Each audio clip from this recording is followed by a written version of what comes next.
toute l'actu sur Monaco Menton avec Frédéric Plat.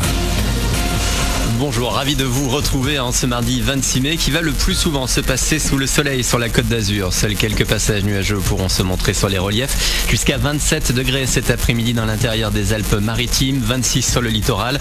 On est déjà souvent proche des 20 degrés à Menton et Monaco. Il fait 16 degrés à Tende.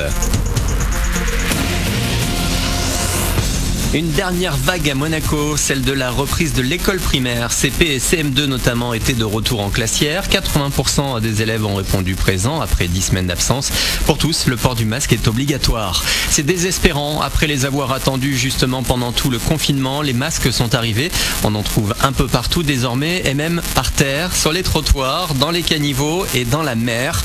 Des plongeurs ont filmé les fonds de la Grande Bleue du côté d'Antibes. Masques et gants rejoignent désormais les canettes et autres déchets plastiques. Une campagne de sensibilisation sera bientôt lancée par le gouvernement et un député veut créer une amende de 300 € pour tous les pollueurs. Il faudrait 450 ans à un masque pour se décomposer dans la nature. Jeudi, on en saura plus en principe sur la deuxième phase du déconfinement. La limite des déplacements autorisés devrait être assouplie pour passer de 100 à 200 voire 300 km sans attestation.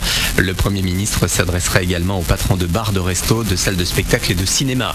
La réouverture des cafés et restaurants en France et à Monaco est attendue de tous. En principauté, ce sera bien le 2 juin, mais non sans condition. Pas question d'improviser un déjeuner sur place, il faudra réserver à l'avance. Pas plus de 4 à 6 personnes par table, avec un espacement de 50 cm entre chacun. De l'espace aussi entre les tables, 1,50 m. Pour ce qui est des menus, il sera préférable de pouvoir le consulter sur son smartphone. Le personnel devra porter un masque. À Monaco, mais aussi à Nice et partout en France, les discothèques ont l'impression de faire face à un obstacle insurmontable. Comment faire le plein de fêtards tout en respectant les règles sanitaires? Sur le Rocher, le Jimmy's notamment attend les directives du gouvernement qui restent pour l'instant secrètes. Dans l'actu également, l'avenir de l'hôpital en France. Les personnels soignants espèrent qu'il va passer par des hausses de salaire. Déjà plus d'une centaine de salariés de l'hôpital Simone Veil de Cannes s'est mobilisé en ce sens hier.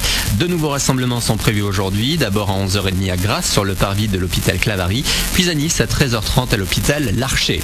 Enfin, un crash test grandeur nature. Le secteur de l'automobile attend beaucoup d'annonces d'Emmanuel Macron aujourd'hui. Le président devrait mettre le paquet pour soutenir une industrie sinistrée par la crise du Covid. 900 000 personnes en France travaillent de près ou de loin dans le milieu des voitures. Ça devrait se concrétiser par une nouvelle prime à la casse très intéressante ou encore un bonus écologique réévalué à la hausse. C'est la fin de ce flash, il est 8h07. Bon début de journée à vous avec Manu.